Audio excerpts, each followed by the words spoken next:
have limits, like you're saying, but it also means we're mortal.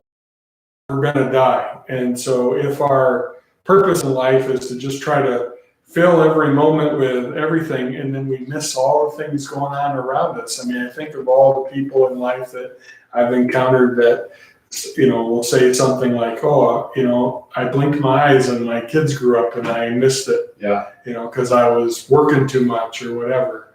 Those are things that really struck a chord because they're real for people in our culture. Yeah, and they're things that we wind up regretting later on. Right. And you can't change it. They're not necessary. They're kind of impossible. They're being grasped for. The other thing that stuck out to me in that first section had to do with just the idea of mastery and what it takes to master something. And that there is kind of like this standard idea that's I think a result of scientific measuring that if you do something for like 10,000 hours, you ought to have become a master at that thing, right? If you've been intentional about pursuing the mastery of whatever that is. Right? 10,000 hours is a lot of hours. I haven't done the math to figure out like how many days or weeks or months or years that might be, but suffice to say it's a lot, right? And he threw out some other like numbers of hours that we do things, right? He talked about reading like over 150 books a year, and that he could get to 200 books a year if he read for 417 hours. Well, that's a lot of books. I don't know a whole lot of people that read 200 books a year. Right. But he was saying that, I mean, that's basically a book, in a couple of days. I'm a slow reader. If I spent that many hours, I still wouldn't read that many books. But social media, we spend 705 hours a year on average. And so you go, all of a sudden, that could be almost 400 books that could be read if we weren't, if you cut social media out, right? And then he was talking about television, right? Television, 2,737 and a half hours a year. So almost 3,000 hours a year. You're talking about, like, in 4 years, with that kind of dedication, you could master anything you wanted, right? You could become, I don't know, a top gymnast or, get a PhD in whatever, right? If you just reallotted your television into the thing that you want to master, it got me thinking, like, what do I want to be, what skill do I want to have mastered? Right. Where am I, because I am spending an amount of time that's going to add up to 10,000 hours on a few different things during my life. Do I want to be a master of returning emails? Do I want to be a master of, how about the spiritual life? Right. How about, cramming this little noggin full of useful knowledge that serves the church well? What am I spending? It just made me cognizant of, like, your time and we said it last time, what you pay attention to is the person you become. Well, that's a fascinating thing. How much attention do I pay to Jesus? So I really like that section on limitations and also, like, what we can do within those limitations. Maybe that's something that we could kick out to all of you who are with us tonight, but thinking of that Q-tip principle, how do you find the quality of your life and maximize or leverage that as much as you can? So what are those things that, like Father's talking about, that you want to focus and give your attention to and really master, or at least be able to say, those are the things I'm spending my time on. Yeah. As opposed to something else. I forgot in the reading which wins, television or video games, but I remember both of them stuck out to me as to how much time they consume in people's lives. Yeah. The video games number was crazy. It said most American boys grow up and have spent 10,000 hours playing video games by age 21. Wow. So you figure, they've mastered video games by the time they become adults. What else could they, could have, Yeah, what else could they have spent their time on that would have been more worthwhile and Yeah. and helping them be their best person. We joke about it in our house amongst our family because we had the meanest mom in the neighborhood who never let us have video games. Really? Yeah, I was allowed to buy a Game Boy, the original Game Boy, right? Not a Switch, a Game Boy. It was gray. It had a yellow screen. I think it was 8 bits, and it had like grand total like 6 buttons, and yeah, I mean, I played a significant amount of Tetris and Super Mario World in my childhood, but I certainly didn't play 10,000 hours of video games by the time I was 21. Probably 10,000 hours of baseball by the time I was 21. Maybe, I don't know. That's a lot of hours, but we want to kick it off to you guys. Let's go back to some of the questions maybe that y'all had had a chance to ponder throughout the week, right? So I'm gonna read them out one at a time again, and if you've got some stuff to get back to us now, we'd love to have like some real time interaction with these questions. So we'll put it out there. We'll give you a sec, and maybe start giving us some of the things that you've been thinking about. So the first question was, if I had more time, what would I desire to spend it on? So obviously, the author kind of like lays the axe to the root of that tree, right? So Right. the answer is not more time, but still a good question, right? Like, because it is something that, like, it is where our mind, I think, naturally tends towards. We've probably all said that thing, right? Well, if I had more hours in a day, then I could do this thing or that thing. I think another way to kind of ask that question is, what do you want to do that you don't feel like you have time for right now? Right. Because I think when he starts getting to the last question about being willing to rearrange your schedule, you might have time to add one of those things. You might not. It might just be better to only subtract and not add anything. I think most of us need to do mostly subtraction. Yeah, I know in my own life, I'm prone to say a lot.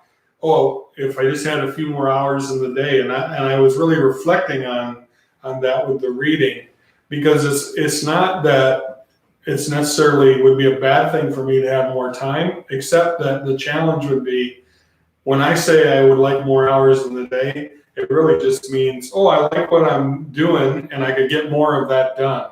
But the flip side to that is, yeah, but is that really good for me? Or are there other things that, would be a better use of my time or more fruitful for my life and who God wants me to be?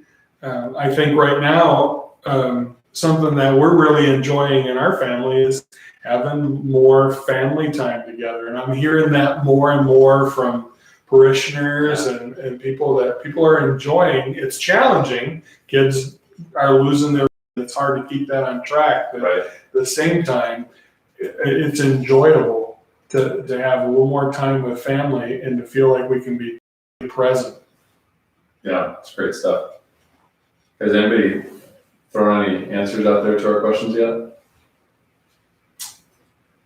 Let's see here. Got Randy Horn. I'll put one up right behind you. All right, so we got something coming up on the screen here. We got it coming in.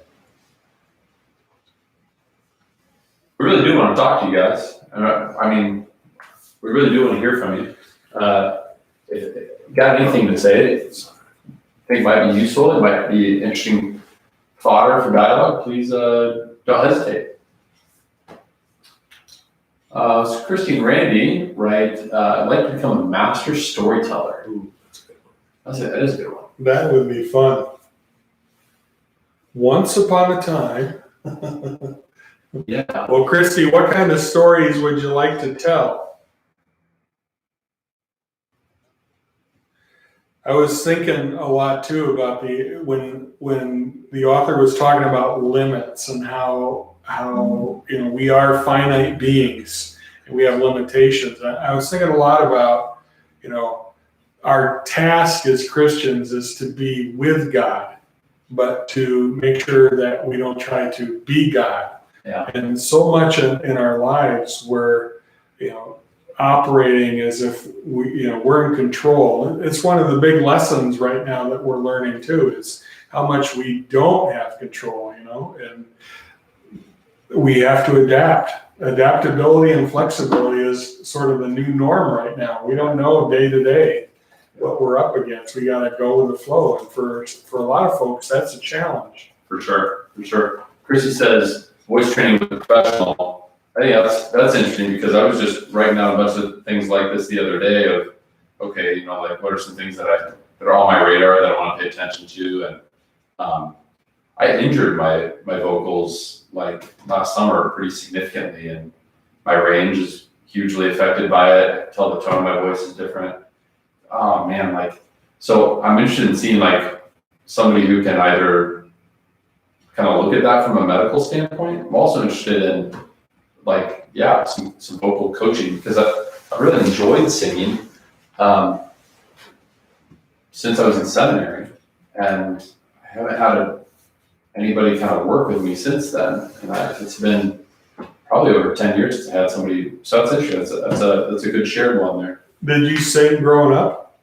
I sang in school choirs and stuff because it was mandatory. Mm-hmm. And I was decent at it, but I didn't have a passion for it as much. I think partially because it wasn't cool. I think when I got to seminary and started to discover the arts more, and that there was a passion that was lit for it. Yeah. Very cool.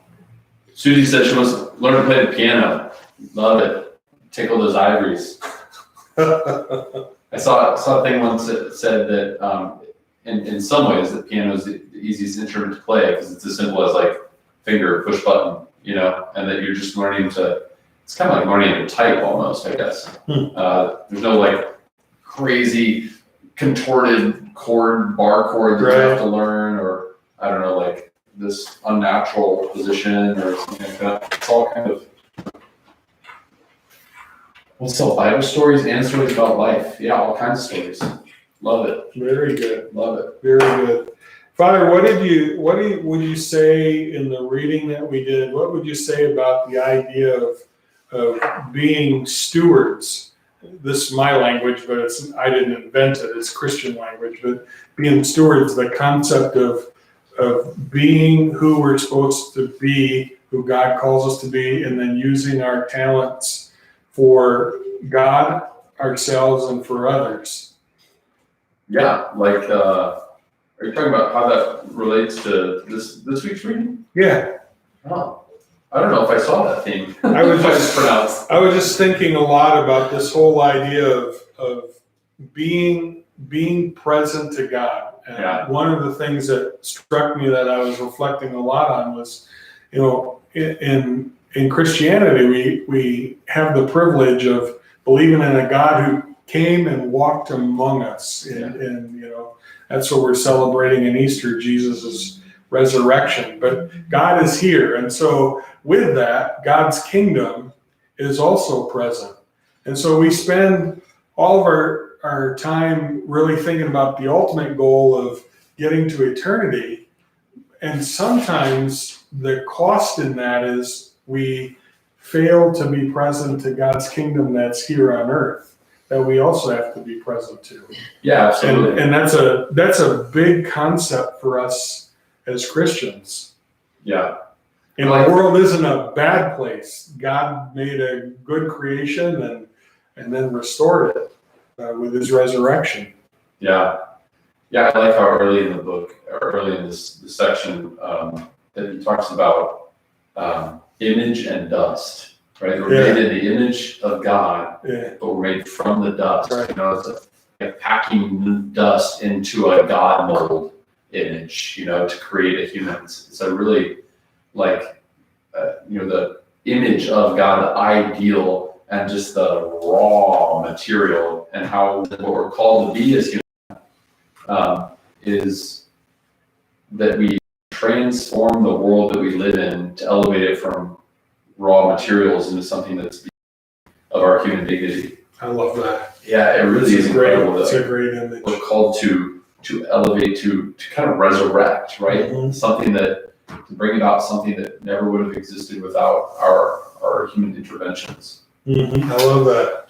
Here, leaving a cone. So it would be interesting to start a chat of actual time spent and seeing, start a chart, I'm sorry, Lee, of actual time spent and seeing where my hours really go.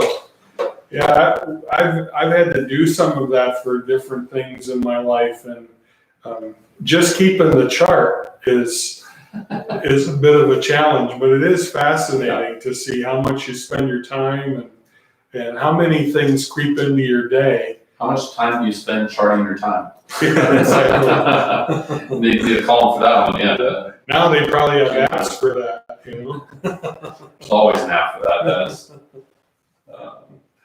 Good. So maybe let's move on to the second section of the book here. Feel free to continue to send in your responses about if you had more time, how would you spend it? How would Jesus live if he were you? Maybe that's something that's easy to share, maybe it's not. And am I ready to rearrange my days so Jesus' life becomes your new normal? And then you said about kind of focusing on the quality. What was it? How did the question that you phrased earlier? Oh, I don't remember what I said, but I know the thing that struck me is just that thing about the Q-tip. That it's all about quality. How do we, I guess I like Q-tip because I think of, pointing right to the, boom, here it is. We're right on the edge, but it's about quality. So how do we keep that quality in our life? It's great. One of the things that stuck out to me most in The Secret of the Easy Yoke, first you should probably just read that scripture quote. Comes from Matthew 11. Come to me, all you who are weary and burdened, and I will give you rest. Take my yoke upon you and learn from me, for I am gentle and humble of heart, and you will find rest for your souls. For my yoke is easy and my burden is light. I'm not sure which scriptural translation he's using there, but I do like it. This is for a while been a scripture that really has spoken to me and really drawn my heart. But I think the way that he writes about it, and even the way that he repeats it several times, says no, slow down, read it again, Right. Breathe. That if you take that seriously, and you didn't just fly through it like maybe some other pages where you're trying to glean the information and go, for me, that really moved me, right? I think realizing the ways that I feel weary and burdened, right? Burdened doesn't feel like a word for me as much as just like weary, tired, stretched, sometimes stressed by things. But burdened isn't far from it either. By the way, using that word, I want to roll back real quick to something he said in the limitations, because he enumerated all the different ways that we have limitations. And actually, before we get too far away from it, I'm just going to read through some of them. There's one really important one that I want to highlight. He talks to, this is page 65. It's right at the beginning of The Solution is More Time, if you want to follow along. So he talks about being human and having limitations, lots of them. And so here they are. Here's his list. Bodies, our minds, our giftings, right? How can we think of our giftings as limitations? Really good. That's where he says comparison eats away at our joy. Number 4, our personalities and emotional wiring. 5, families of origin. Sometimes we think of our families as a gift, which we should, but also that our families, they can be limitations on us as well. Our socioeconomic origins, education and careers. Well, if you have a good education, if you have a good career, why would you think of that as a limitation? Well, everything you say yes to is 1,000 no's to endless other things, right?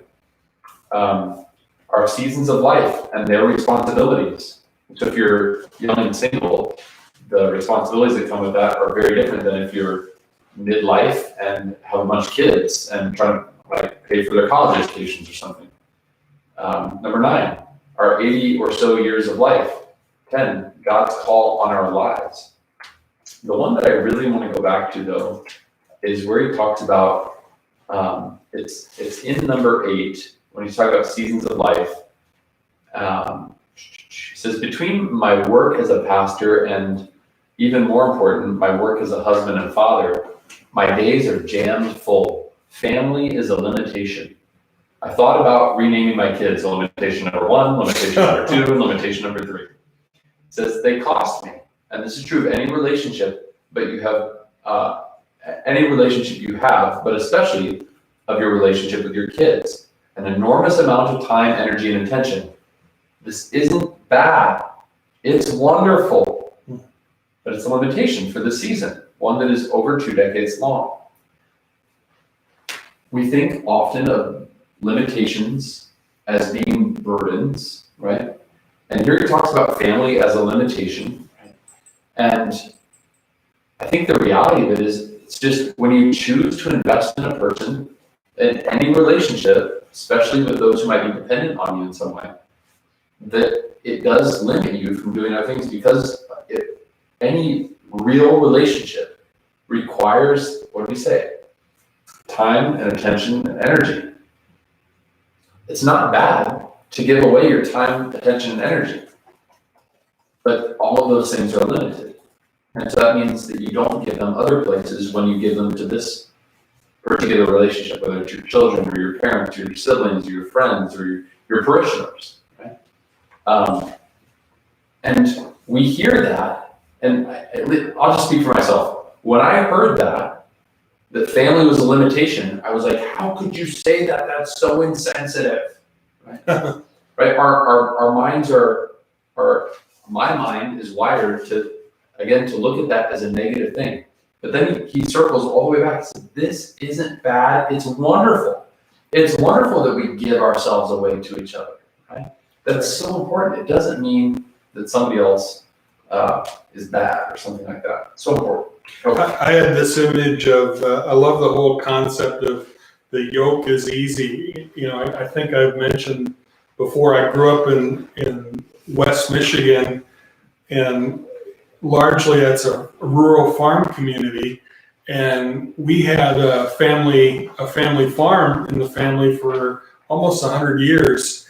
And my dad had gotten a yoke that you would use with oxen, and he had found it at the farm and brought it back to our house. And I remember growing up, my dad put it up on the front of our garage. We had like a A-frame garage, this big yoke, which essentially, it looks like a kind of a stick with, 2 loops on it, and that's where the oxen's head would go.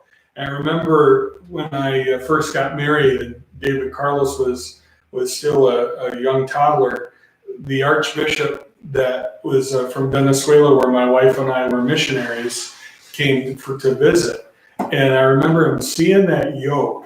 And he was so fascinated by it, and he was just frozen. And he was contemplating that yoke for like 10 minutes. And I finally said to him, Archbishop, what strikes you about this? And he said, well, the pallium that archbishops get that goes on their vestments is actually modeled after the yoke. Wow. And so we had this whole conversation, and it struck me, and it stuck with me my whole life, that the whole idea of the yoke is not to burden the oxen, but it's to make them collaborate better, and to collaborate with the operator of the wagon or the plow or whatever is being done. Think of that in our own lives, in our own spiritual journey. How do we collaborate with God? How do we live as a Christian community? How do we allow ourselves to be yoked in a way that makes us the best being that we can be, who God intended or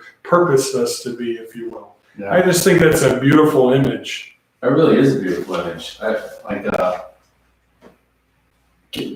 lot of people might not know what that is. Can you guys pull up some kind of picture of, like John Paul II and a pallium, or just an Archbishop and a pallium, P-A-L-L-I-U-M, I believe. Archbishop, the Pope calls you to Rome, and they have a special vesting ceremony. And they get these palliums. All right, so it's this big thing that goes around. It goes over his head, and it has one of these tails on it, front and back, right? And Were you able to see when I was doing that or no? Yeah, Okay. So, and it's made from a certain kind of lamb's wool, and Right. it has all these kind of symbolic things to it, but it's a symbol of your authority as a metropolitan, as an archbishop of a province in the church, which is, very high-ranking authority. And that it actually is, I think it's kind of weighted. They're hefty. And so the fact that I'd never heard that, it's modeled off of The yoke. a yoke. Yes. I love that, right? There it is. There's another great example there. So again, the white garment, goes around over the shoulders and then down the front and down the back as well. Right, and so it's this tool, and it has this whole connotation of plowing and working hard and like leaning in and pushing with all your force to drag a plow through some earth so that you can till it and transform it, right? That is it sounds awful darn burdensome, right? And here's Jesus saying, my yoke is easy, right? You're already burdened. I'm not here to give you more burdens. I'm here to give you rest. Take my yoke upon you and learn from me, for I am gentle and humble of heart, and you will find rest for your souls. Right? So yoke doesn't sound like rest, but Jesus is saying, listen, this is the way it is. Right. If you follow me, this is what you're going to experience. He even goes to the Message Bible, which is not a great scholarly tool, but it can be a helpful, I think, in getting into the spirit of Scripture. And no matter how you cut it, this line really is beautiful, right? To learn the unforced rhythms of grace. I found that very striking. The idea that a yoke for a rabbi was, it was his set of teachings on how to be human, right? It was a rabbi's way of reading the Torah, but more than that, a way of showing you how to be human. That's really something, right? Like, Jesus isn't here just to give us a list of ideas or rules to follow. He's here to show us what it means to be human. That's right. And that's no small order, and he does it perfectly. Yeah, the love God, love your neighbor, and synthesizing things down. And I think maybe that's what the Lord means when he says, my burden is light. It's not that life is easy, not that life is not going to have challenges and sacrifice, Right. but what you need to do, it's much simpler to conceptualize than you might realize or think.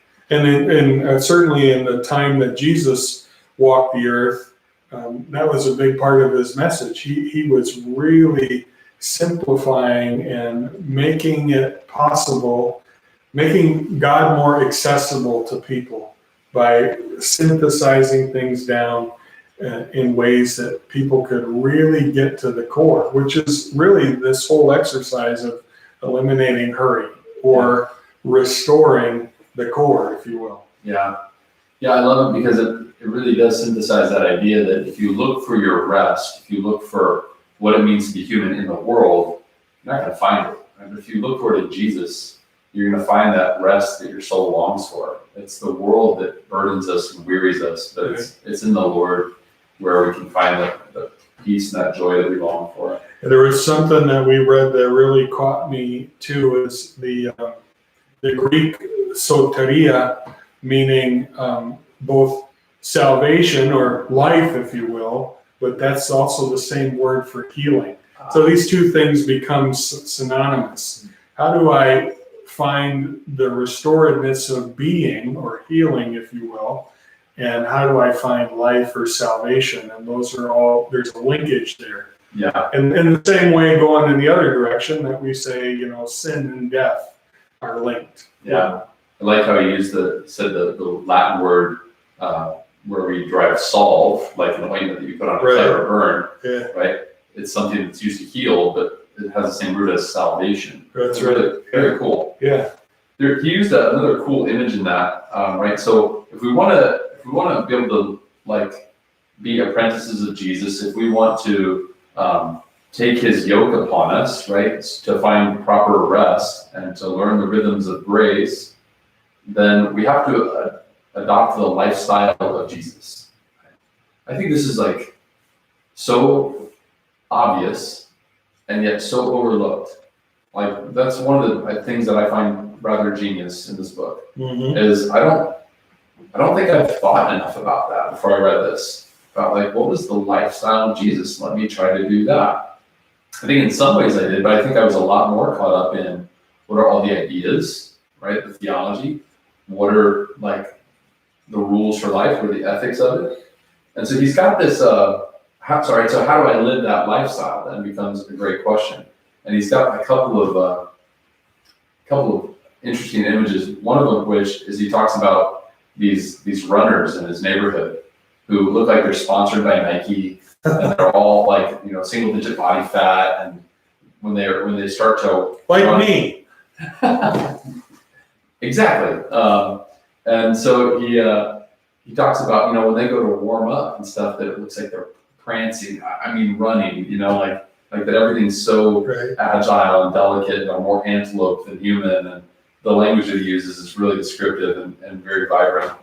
And at the end of it, he talks all about how like he would love to be able to be one of them, to have what they have. But at the end of it, he's like, I want that life, but I'm not willing to adopt what it takes to have that life. Fair enough, And when it comes to becoming, I don't know, a runner's world photo shoot model, he's like, yeah, I don't need that. Could he?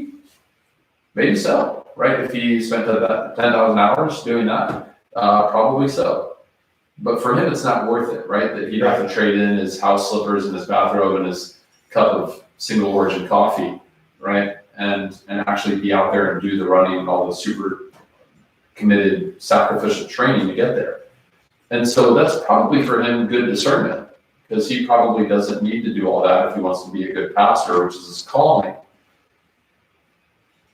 But when I begin to break down what it looks like to be an apprentice of Jesus, to follow his lifestyle,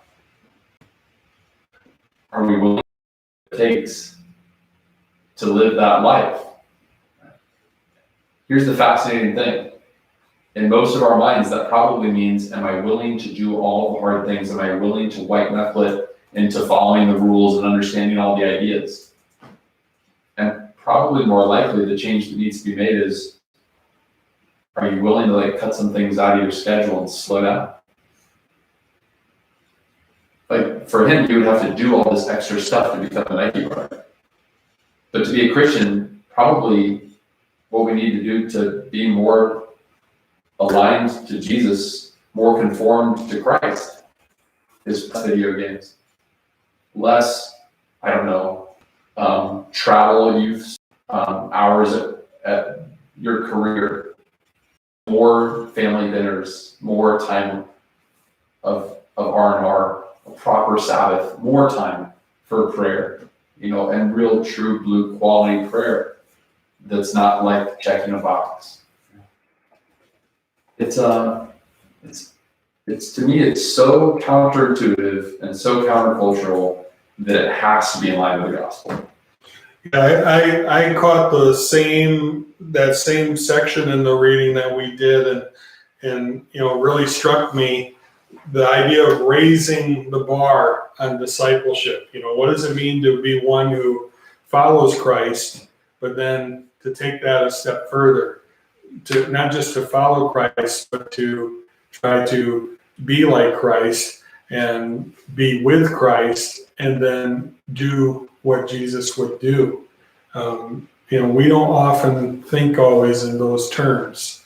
And even in the spiritual life, we're sometimes challenged with, we can fill our day with lots of other kinds of prayers that, makes us feel good, but maybe doesn't really open us up to a quality of life that challenges us to be restored and renewed and challenged to grow. True story. Yeah. We gotta have that. I found this as you guys are talking about Jesus' lifestyle, and there's apparently a lot of books written about it. So The Jesus lifestyle. the Jesus lifestyle, that's something for our future. That was like next book club study. Wait a minute, we didn't talk about that. We'll see what the crowd thinks. Yeah. All right, Carla's weighing in. I live by my calendar to keep everything organized. Well, that's two of us, Carla, so feel good about that. And to be sure I get done what I need to get done. This includes downtime for me, personal time, prayer time, mass time. That's so funny. Father Benjamin and I talk sometimes about how we organize our lives personally. And we're probably kind of split between you. So I'm really big about putting all the things in there to make sure I get everything done. Father said, well, when you look at my calendar, you have to be really careful because I have a lot of things in there that are fluid. And I said, well, what does that mean? Well, I have things that are kind of my personal priorities, prayer time and things like that, but I might be pushing those off. It might show up on the calendar at this time and I decide today I got to move it to that time, and all these things are tools for how we live. And the important thing is keeping ourselves focused on what's important. Yeah, yours And is we like a stone cold lock, and mine's like a living organism. Right. That's right. Yeah. He talks about another concept in here around planning and calendaring is like scheduling margin, right? That if you're scheduling 100% of your day, like it's gonna lead to burnout fast. And I was like, oh, yep, check and check. That's right. That's right. Because I've you just push that limit. When we push ourselves to the limits, it doesn't feel good. Like it feels weary and burdensome, And when we run at 80% of what we think we're capable of, there's other things that are going to come up. Still gonna push you a lot, Yeah. So I love the idea of scheduling margin. Okay, I'll schedule a meeting, downtown or something. I drive there, I have a meeting, and I come back, and I don't schedule time for me to arrive back to the office, make a cup of coffee, pray daytime prayer, and then get on with my day. Right. I have an appointment ready for me at the office when I get back. It's that's not healthy. So that's something that I'm looking forward to making some changes on. Yeah, a way that I try to do that, I started even for tonight, so knowing I wanted some time before we came into this book study, so I blocked some time on my calendar, pre-event, and it lets me dedicate some time there that it's blocked so nothing gets scheduled, but the whole idea is to really have that fluidity and balance. It's always a challenge. I'm going to read this quote that he gives us. Starts at the bottom of page 86, or I'll just kind of show this towards the end of the second section. Yoke is a work instrument. Thus, when Jesus offers a yoke, he offers what we might think tired workers need least. They need a mattress or a vacation, not a yoke. I hope you're laughing right now. That's so insightful and true. But Jesus realizes that the most restful gift he can give the tired is a new way to carry life, a fresh way to bear responsibilities. Realism sees that life is a succession of burdens. We cannot get away from them. Thus, instead of offering escape, Jesus offers equipment. I love that line. Jesus means that obedience to his Sermon on the Mount, his yoke, will develop in us a balance and a way of carrying life that will give more rest than the way we have been living. That's genius. That's genius, right? That your life is going to be filled with all kinds of burdens and limitations. And do you want to try to escape it, or do you want to take on the equipment that Jesus offers in order to deal with those things, right? It's not saying that if you follow Jesus, it gets easy and there's no burdens. It's saying, here's how you deal with it the right way. Yeah. I can't say it better than that. Yeah. Well, I like the idea too that Jesus provides the example. So he didn't just say, oh, do this, but he shows us how to do it. And there's all kinds of evidence in the scriptures. And I love the examples in the book too, that, for example, when Jesus was going to, Lazarus is is ill and is dying, and Jesus doesn't hurry to get there, right? It's like everything has its time. And I'm certainly not suggesting that, if a family member's sick or something, that you don't give that the urgency that's required. But I think the point is, life happens and you don't need to be in charge of it. You just have to live it as it unfolds. Very cool. So, listen, any last remarks from the crowd out there? Anything that you guys want to? I feel like there was something up there that we didn't read. Is that true? There was one, yeah. Let's run back to that one, and then we can start kind of wrap things up. Last section, if there's any big pieces we need to touch. Carl says, in the last 4 weeks, I've signed up for this book club, a Spanish class, and three different courses. I definitely need to stay organized to get it done, have time for family and stuff. Yeah, that's a lot of stuff taken on, Carlo. That's a good bit. Good for you. I'm glad you're using your time. Hope it's not keeping you too hurried. Hopefully it's something that's giving you life. Let's talk about that. What the questions we posed at the beginning, is there one or two that maybe we want to just give a couple comments to? Sure. About our own experience? How about, are you ready to arrange or rearrange your days so that Jesus' life becomes your new normal? Let me take a stab at that, because I've been knee deep in this. I've told you guys about how I really needed to hit a reset button in my life before I even got my orders to come to St. Joseph's. And so in coming here, the first 2 weeks were, okay, I need to learn what hitting that reset button looks like. And so I was just getting to know the place, responding the most. There was a few urgent things that needed my attention. And so that decision was kind of made for me of how I was going to spend that time. Then the pandemic thing ramped up over the course of the third week. And so that ate up a bunch of time. And I spent, the last 3 or 4 weeks trying to figure out how to respond to this quandary. Yeah. Thus, I still don't feel like I've hit a proper reset button, right? One of the first things that I like to do is to add, and in fact, in this week's reading, one of the things that he talked about was building a trellis for your vine to grow on. You gotta have a proper structure, because a vine is it's gonna run amok. It's just gonna run all over the place. It's very opportunistic. But if you give it a rule of life, if you give it a regla, if you give it something that's straight and firm, it'll follow that. Mm-hmm. And so usually I use my calendar to do some of those things. And I've been trying to take a proper inventory of what are the things that I most need, that are most essential, and be able to budget the proper amount of time for those things, and probably say no to a few other things along the way. And I'm still in that process, right? And it's something that's been weighing on me this time. So am I ready to rearrange my days? Yes. Yes, I'm so ready. I can taste it.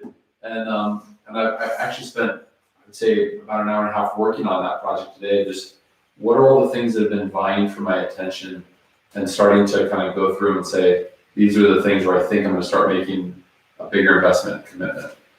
Yeah, I like the idea that we need a rule in our life, and rule can be something to hold us on the straight and narrow. But the other way to think of it is it gives us structure. I think about the idea that we're disciples, followers of Jesus, but also from that same word comes the idea of discipline. And how are we disciplined in our lives so that God is first, and the things that are most important are right there around us. And in this time of social distancing and working from home when we can, I was struck today. We had a virtual staff meeting, and I was we were going around checking in with everyone, and I was really taken in by how frustrating it is for people, all of us, ourselves included, to not be able to engage the way we're used to engaging, or being in the office together, the conveniences that come with that, and then the challenges of working at home. Somebody said, oh, my husband works at home, but now I'm here messing up his routines because I have to work from home too. And then I was thinking, yeah, well, I'm sitting at the kitchen table while we're having this meeting because my wife is using the office for her work. My 2 kids are upstairs doing their schoolwork, and we're all trying to work from home. These are the challenging times, and we do need that discipline, that regula, the rule, that trestle that keeps us structured and as much as we can. Yeah. I want to jump into a little bit about what's coming up this week for us. On my book study outline here, it says April 21st, but that was yesterday. I think we're working off of, I think I forgot to update that. So I'm not sure if the one online has April 22nd or not, but clearly that's what we're dealing with here. So if you go to your book, we're reading pages 119 to 142. It's part 3, and it talks about, this is the first part of part 3, all right, the first half of part 3. So there's 4 practices for unhurrying your life is part 3, and we're just going to read silence and solitude. Pardon me. There's also kind of a fun, innovation for this week as well. If you go to www.johnmarkcomer.com/how-to-unhurry, there's his own resource that he produced. As you register, I think for this, to get this resource, you have to give up your email. He does make a commitment on his website, not to pester you too badly. And of course, if you need to later on, you could always unsubscribe. But it'll give you the ability to get to this PDF for this resource that we're going to use for the remainder of our time. On that website, there's also a video from the author on silence and solitude. So if you check out the video, he also in the how to unhurry, he gives some exercises for how to unhurry, right? So different things that you can do to play up silence in your life, different things that you can do to welcome solitude into your life in a way that makes sense for you. So he gives, I think, 3 different exercises for each discipline. My recommendation is just to take on one, right? We're just talking about the next week, right? Once we finish the book and we've gone through and we've done a few of these exercises, you can always come back to these, right? These aren't going anywhere.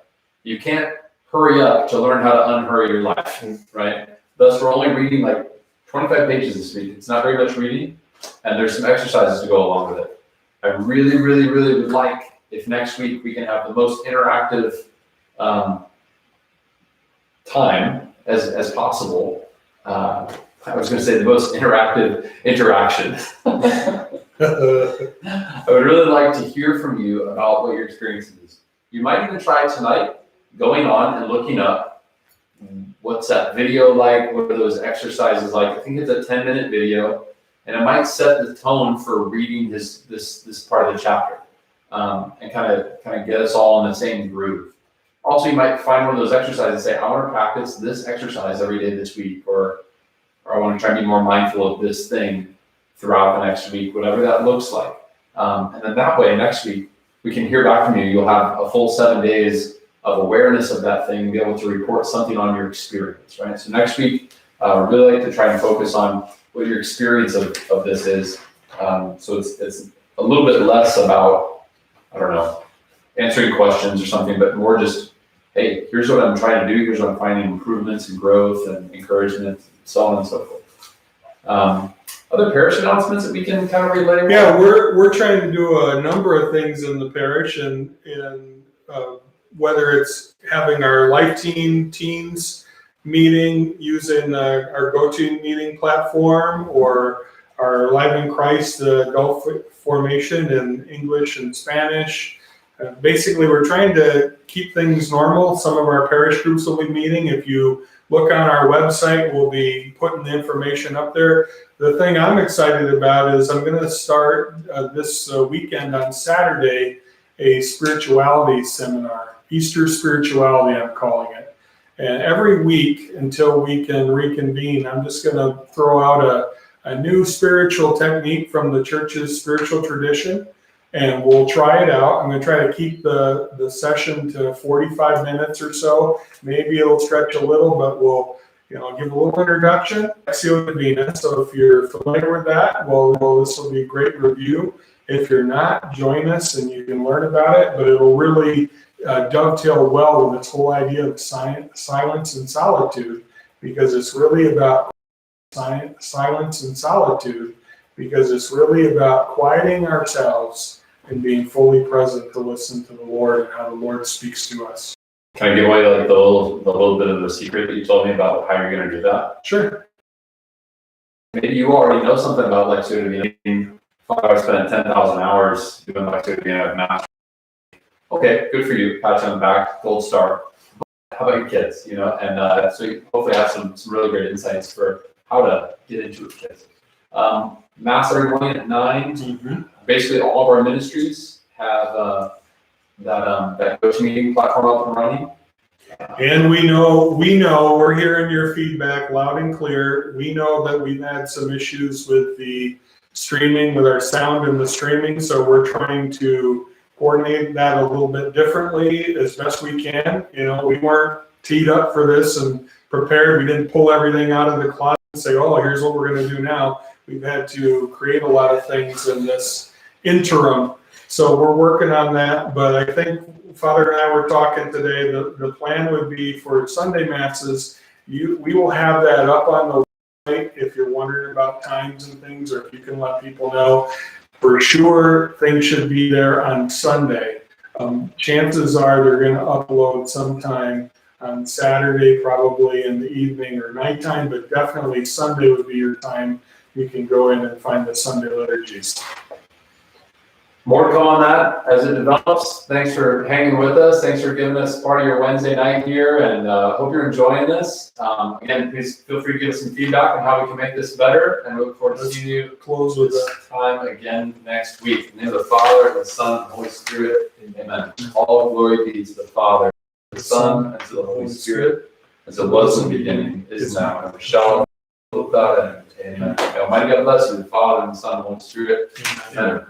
Go in peace. Thanks. Good job. Thanks, everyone. Have a good week.